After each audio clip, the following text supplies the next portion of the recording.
died. Spike. How about 9/10? So nobody wanted to hear about it. 9/11, they blew up the Trade Center. So people would say to me, "How are you?" I'd say, "Spike died." Yeah. Well, did you hear about the Trade Center? So nobody mourned my dog's death. Did Spike die the day before? Yeah, Oh, it's that's terrible. Nobody cared. A wrong moment. So how are you? Oh, I'm so upset. Yeah, aren't we all? No. No. Spike died. Yeah. Let's cover Well, do it you up. know my neighbor's son was there? Okay. So nobody okay? cared that my You should have told me darling sooner. favorite dog ever Could in you my still hear life me? died. And total loyalty. Oh, I know. So Alan, I would like a 10-minute tap just for your. Yeah, 10-minute tap is a good idea. 10-minute tap. Yeah, it's a nice title for something. I like that. Yeah. The Fred Astaire story. Okay. Okay, we're going to talk a little bit more about The Late Show, not too much. I'm curious who some of your more memorable guests were on the show. I truly cannot remember. They all blur. Really? It's very funny. I asked, it's not just me. I've asked a lot of times talk show hosts, and I'll say, "Who'd you have on this morning?"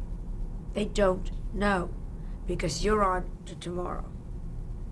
Nancy Reagan, of course, came on. She was amazing and she was wonderful. But most of them, Betty Davis was wonderful because she was old and she was so frail. They may have been on the Tonight Show. They all blur into one big, giant interview. Right. But Nancy Reagan stood out. I'm Nancy, sure well, you've Nancy actually thought Reagan, about it. the president's wife, Yeah. and she was white. He was in the White House then, Yeah. and she came and she could have done the Tonight Show, and she came and she did the show for me. That was a get. That was a gift. That was really a get. How difficult was it to go back to work after the Late Show experience?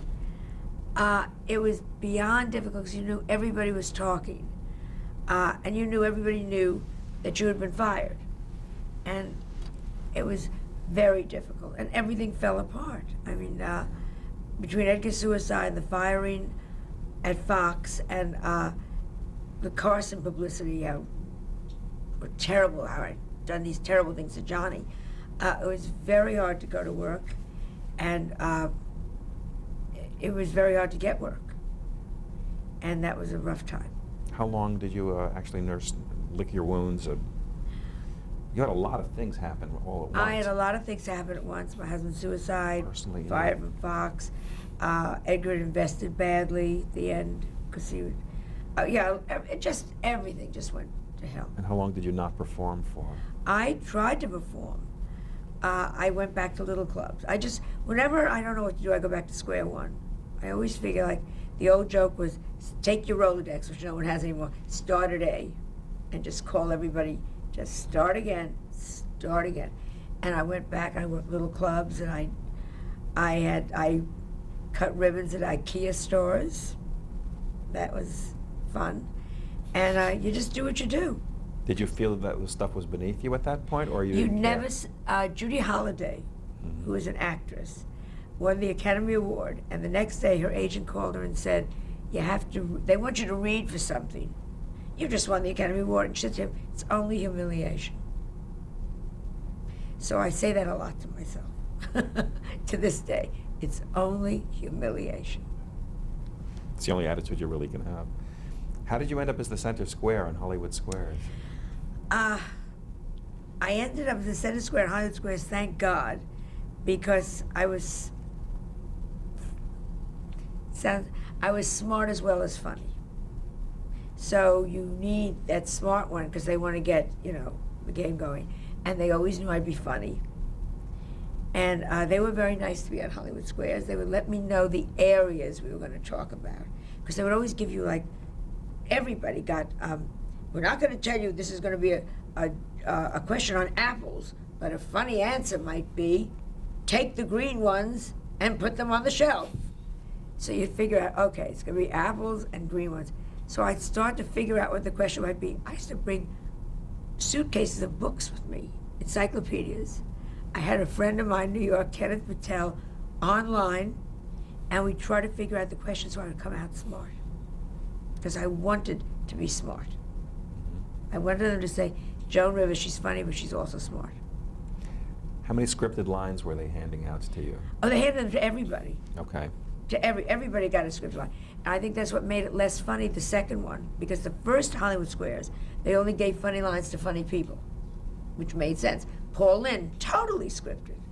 Totally scripted. Charlie Weaver, totally scripted. But that's okay. The second Hollywood Squares, where I was Center Square, they gave it to everybody. Well, you know, George C. Scott is not a riot, and when he's trying to say something funny, Mm-hmm. it isn't going to come out right. Yeah. So I think that was one of the bad things about that show. Did you write? Did you write I your own would always jokes? say, wait a second, I think I got a better line here. Mhm. Let me try this instead of that. And Jay Reddick produced it, and he was a very good friend of mine. We'd written Rabbit Test together. So he would say, listen, do what you want, say what you want, try something else. So it worked out very well for me. And you had another syndicated talk show that came along not too far after that, 1989, the Joan Rivers Show. Yeah, and I got the Emmy for that show. How did the show happen? Show happened again, never the first. They were trying to get Nell Carter, and they wanted like a black talk show lady to sit and be a hostess, and they couldn't get Nell Carter. So they got you. So I guess between C and R, they must have gone through a lot of ladies. And they finally, someone said, why don't you try Joan Rivers? Yeah. And I did it. We were very, I don't know, we were on 4 years or something. We were on it was a great show. Had anybody focused on gossip before that? No, and what we did 2 shows out of that. Too early. God damn. We cut another show from there called Gossip, Gossip, Gossip, which I wanted to do live, and they wouldn't, so the gossip was a week old. But we had all these gossip columnists on telling us, that was I before remember this. ETs and before Annex Hollywood. We did that, and the other thing we did, which I loved, was a show called Can We Shop, in which it was a talk show, but also we sold things. And the first year they made $7 million, which was amazing, and just merchandise. And they said it wasn't enough. They had promised them, oh, you're all going to make a fortune. You can make a fortune on shopping. Yeah. Well, get the people used to it. You know, so they took that off. And to that day, I think that was a big mistake. Do you think you might have jump-started a couple of I industries? have jump-started Fox. I have jump-started TV Guide channel. I have jump-started shopping. I have jump-started gossip. Yeah, a lot of stuff. And now I'm going into, I think it's too soon. I'm now doing internet. I want to do the red carpet. I created the red carpet. You got to stop being a pioneer and not getting Yeah, credit for pioneers it. don't get it, you know. I know. It's always the second one that gets it. Tell me about winning the Daytime Emmy for that show, though. That was great. I won the Daytime Emmy. I didn't expect it. And we had done a show and on suicide. And they won the Emmy. And that was one of the best moments of my career. I always talk about that because in our business, everything can be taken from you so quickly. And I got my Emmy. I knew you can't take it. And I wouldn't give it back to them. You know, you give it back, they engrave for you. I would not give it back to them. You can't have it back. So you have the one without your name on it. It took me about 2 years to go and have them engrave it. But it was the one moment, can't take this away from me. And I still look at my Emmy and think that, it's the one thing this business cannot take from me. So you consider that one of the milestones of your career? Yeah. Okay. Certainly it means something to me in some very strange way. Mm-hmm. Well, it's acknowledgement. Not even acknowledged. Well, I'm never But it acknowledged. I'm is. always never acknowledged. But it meant you can't. I have my Emmy, and you can't take this away. What led to Tears and Laughter, the Joan and Melissa Rivers story? How did that project happen? I love to act, Yeah. and Melissa and I had gone through a lot together. And she was starting out, and they wanted to do this real life thing. What happened with Edgar's suicide? You were approached, or you initiated the project? They approached me Okay. on the project, and I thought it would be terrific to do. And I looked at it about 4 years ago. It's a very good little movie. if it's such a big, it should be on Lifetime every other week. And Melissa, we had the best time doing it. I said, don't think of it as us. Think of it as Myrtle and Louise, you know? And if we look at it as two acting parts, we can have a great time doing this. If we look at it as our story, it'll be difficult. And I loved it. We were 3 weeks together in Toronto, and we got huge response. We were the first people to talk about suicide. And the critics said this was ridiculous, as usual, and this is terrible, and you shouldn't do a show about suicide, and this is so disgusting, this woman has come out and done it. We got sacks. You know, you see those sacks of mail saying, thank you for talking about suicide. No one has ever talked about suicide. Thank you, my mother killed herself, my brother killed himself, my husband killed himself. Thank you for saying that, yes, you have a right to be angry, and yes, this is wrong, and yes, this rips the family apart. So I'm thrilled we did it. Did you answer some of that mail? Answered everyone. Personally? As much as you could do Much as you could. personally. Was it cathartic or therapeutic in any way, making this film? It was very therapeutic for Melissa and for me because we truly lived together and worked together. And I remember we were sitting, and Edgar's death was so raw, especially for her. We were sitting in a limousine shot, and it was taking forever. And Melissa said, if Daddy were here, we would have had this in the can 20 minutes ago. So it was funny, we were laughing, and we were sitting in a limo going to his funeral. And it was so it was wonderful for us because we really bonded tremendously, rebonded at that period. So it helped you through Helped all us, of that? yeah, helped us through it. Yeah. Let's jump ahead to the red carpet and QVC. How did you get involved with QVC? Another terrible moment when nothing was happening. My career has always been, nobody thinks of me ever. And I have a wonderful career. So I wanted to go on, I wanted to do Broadway, and Neil Simon wouldn't even read me for Broadway Bound. I had to fly myself in and read for it. And right there at the reading, he said, you got it. Wouldn't even see me. I mean, those things happen. So it was one of those bad moments of my career, and someone said, you want to do jewelry on QVC. Now, QVC then was not, it was like Fox. And nobody went on except dead celebrities. You know what I mean? Carol Channing, you know, poor thing with the wig sideways. So I said, sure, let's try it. Actually, they came to me, they came to me first to do beauty. And I said, no, I won't do beauty. I like to sketch, let me do jewelry. So I did a very fast line of jewelry for them, and it all sold out. You designed Yeah. all the I pieces? didn't really design. Okay. I went and I looked around in Providence. Oh, that's pretty. Could you change the clasp? Okay. Could you do that in pink? Yeah. So I futzed around with it. Sold out. They said, give us more. And I did. And so I was doing it out of my dressing room in CBS. And David Dangle, who was now was president of my company, he was my dresser. He was my stylist. So I'd say, what do you think? Think this should be yellow or blue? And he'd say, oh, blue, no question. We do it on the coffee table in the dressing room. And it began to grow. And finally I said, I'd better get an office. And we got an office. We rented one room. I was so scared. Then we took 2 rooms. We broke through. And I said, all right, I'll pay for the door. And now it's become this amazing. And in QVC, everyone said to me, it's so low. Your friends were telling you not to do it? Oh, it's so beneath you. Oh, it's disgusting. And now my same friends say, could you get me on? You know, Joan, I have I have family jewels I could put on. It's so changed. So it was a happy surprise to you? Yeah, it was God coming down off of Mount Olympus. And the same with the red carpet. I was just about to ask, how did Red that start carpet. for you?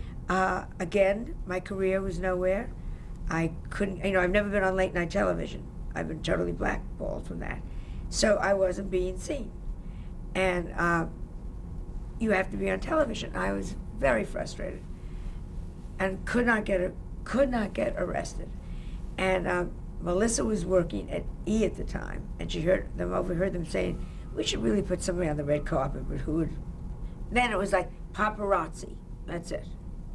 So Melissa said, "My mother will do it," and they put me out there, and it just was great. And again, everyone was saying to me, you want to go on the red carpet? What am I going to do? Sit home? Yeah, sure, I'll do the red carpet. And then they put me on with somebody that wasn't good, like a second person. And I said, if you're going to use a second person, Eleanor Mundale, who was a perfectly nice girl, but wasn't right for me. Mm-hmm. I said, use Melissa. She's been on MTV, and she's been on CBS This Morning uses her as a correspondent. So they put her on. And so we had that mother-daughter thing going. Right. And then the red carpet suddenly became the red carpet. It had been kind of 12 stodgy. years. Was it Army Archerd before you came along? That was it. He was the only one out there. Did you decide from the get-go to be irreverent? I never think what I'm going to be. I just ask. Okay. You know what I do? I ask questions that I'm interested in. Like, for example? I don't know. Like, what's the Costner, Kevin Costner's girlfriend? I said, "Are you two engaged?" She said, "Yes, look at the ring." And I said, "This is a joke." It's so pathetic. You don't mean to be. You'll say to somebody, I don't like Sarah Jessica Parker. You can't wear those shoes seriously, But the smart ones know it's all. It's never done maliciously or figure out ahead of time what I'm going to say. Mm-hmm. So it's just the way I interview. Why do you think the public eats that up? I think somewhere they love when you ask the truth. They love when you tell them the truth. I think that's what differentiates, I hate to say it, I don't mean a star from a non-star. There are a million girls out there that can ask questions from Access Hollywood to this. Doesn't mean a damn thing, but you know the one that asks the good question. Mm-hmm. Have you had any bad reactions to that kind of blatant honesty on the red carpet? On the red carpet, very little. Okay. Again, the big ones, no. And the other ones, no. Every once in a while, somebody doesn't want to talk to me. Oh, I'm really upset.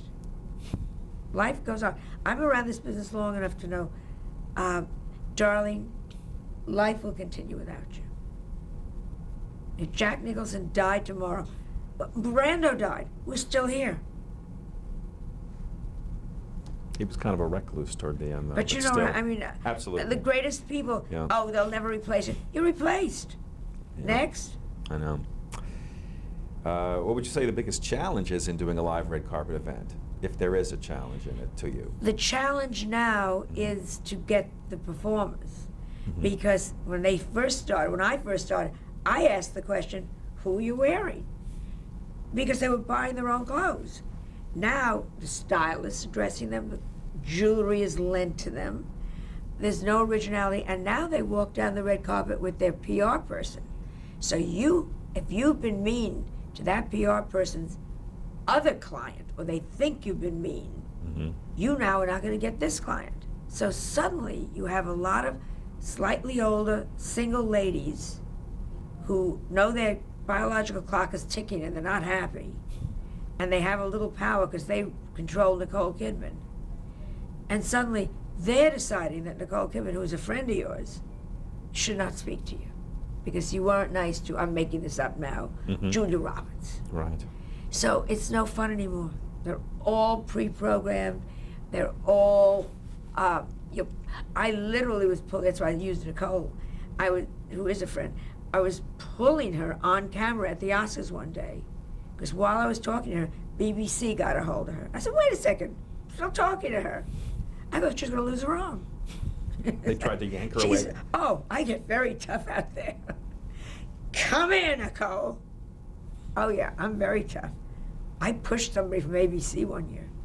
She came into my shop. I said, I warned you. Now just get out, bitch. Do you feel any responsibility in having changed sort of the way things are now? I have ruined the red carpet.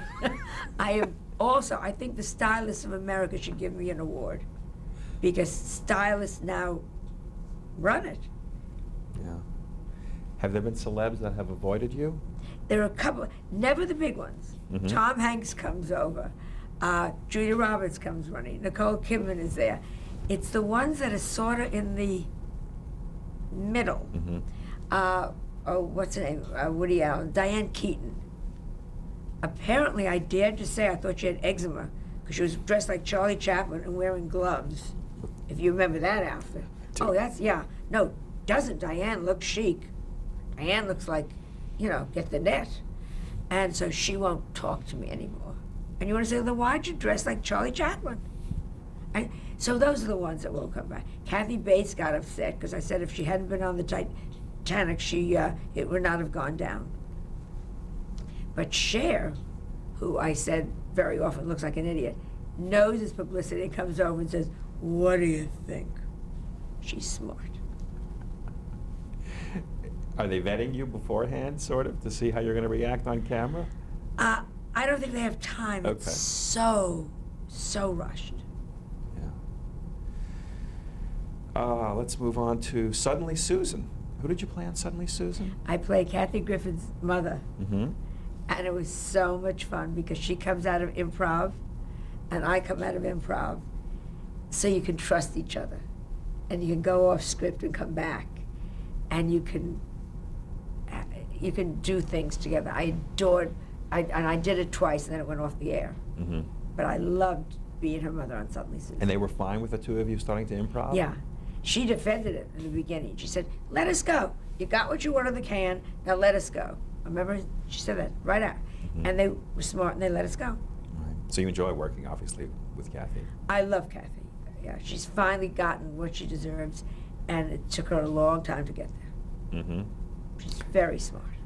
How about Nip Tuck? What was it like playing yourself on Nip Tuck? Again, I don't think of it as myself. When I play myself, it's again going back to Tears and Laughter. I love Nip Tuck. I thought the direction was extraordinary. The camera movements were extraordinary. And the two of them are wonderful actors and take it very seriously. And you could actually reach them on an acting level. And we could talk about our acting. And then the second time I did with the girls. And that was so wonderful.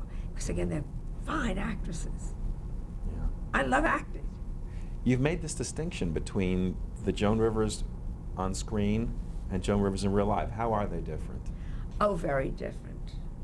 But or on screen or on stage, or I'm very brash and I'm very pushy, and I'm the one that, right at you. Mm-hmm. And in life, I'm not. I'm not particularly funny till I really know you. I live very quietly.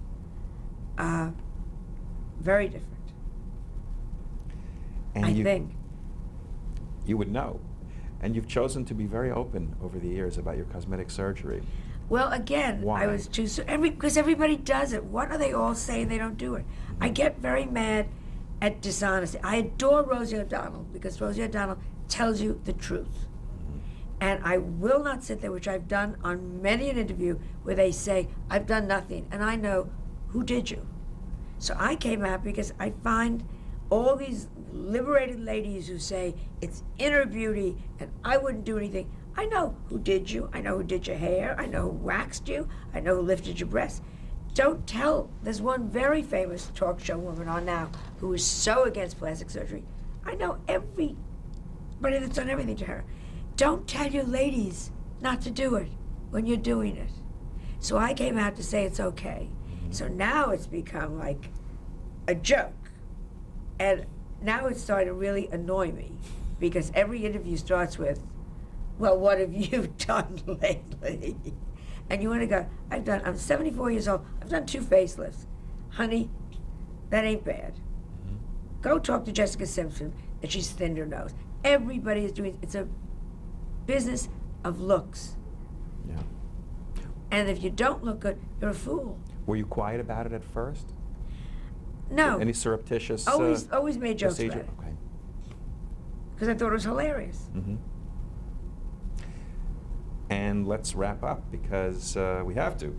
A couple of things. What are you working on right now? I have a show in London. I'm very, theoretically I have a show here. I've just done the red carpet, first time ever, for VH1 on internet, and they got, I'm learning all the, more hits than they've ever gotten, and they got stickies. Do you know what sticky is? That people last. Eyeballs. Eyeballs mean how many people are looking. Oh, I don't know. And Tell- sticky means if you watch for 2 minutes when you go on, or if you watch for 10 minutes. And our stickies were very long. They stayed with us. So they were very happy. So I'm doing that. I have a play which I've already done in San Francisco. I'm doing now at the Geffen Theater. What is it about? It's about Fox firing me. Oh my God. Yeah. And what else? And I do my live stand up all the time. Mhm. And I'm America's Guest. I'm Yeah. on The View, and I'm on the Today Show, and I'm on the whoever wants me, I'm there. Aside from winning the Emmy, what would you say is your proudest achievement career-wise? The longevity. Mhm. Longevity. You ain't putting me to bed. Mhm. You know, like it or not. And I think I'm working better than I ever worked. That's because there's such freedom. The only good thing about age is freedom of it. Say, as I say to the audience, what are you going to do? What? I've been fired. Can't hurt me there. Gotten the bad reviews. Can't hurt me there. What are you going to do? Any regrets? Fox. That maybe, I don't know how though. I always think maybe if I'd been smarter. And I never owned anything. I never owned anything. So I don't have that big, The you know, passive Rosie income. O'Donnell. I never had fuck. I still don't have my fuck you money. There's not going to be a benefit for me. But Rosie is so lucky. Fuck you! I got $300 million. I never had that. Yeah. Do you have a philosophy about maintaining longevity in the business? I think if Hitler came back and was funny, he could work. Mhm. People want to laugh. And as long as you're funny, they'll come and see you. How has TV changed, would you say, since you started working in it? Boy, that's a loaded question. No, TV How has has it changed? changed radically. In my day, there were 3 channels. Mm-hmm. ABC, CBS, NBC when I started. When I was on Carson, 1/3 of America saw me. I was a star the next day. Yeah. That doesn't happen anymore. There's so many choices now. And that's wonderful because many more people get a chance to work. But it's also made it much more mediocre. There are people on that shouldn't be on. I watch a lot of the comedy shows, Tonight Ats, and you go, not funny, not funny. I'd rather we had a little less, and I do think it makes me very sad that some of the highbrow things are gone. There's only Ovation now, that maybe you could get an hour on how Rembrandt painted a painting. Mm-hmm. That makes me sad. Yeah, I guess you have Discovery and a few Yeah, others. but even Discoveries, Yeah. they're all wonderful. And I get it, and I watch. I love crime, Mhm. true crime. Yeah. I'll sit there, yep, forensic. I love that stuff. How would you say celebrity has affected you? It's a drug. Celebrity is wonderful. I'll tell you how celebrities affected me. It's given me a very happy life. It's very nice to have them set an extra dessert at the table.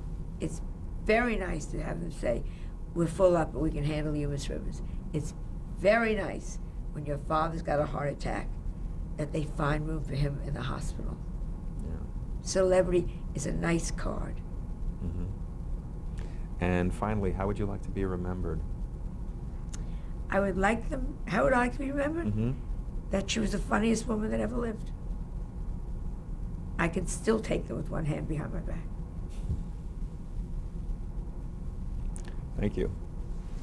Easy. Yeah. Easy. Great. And I can.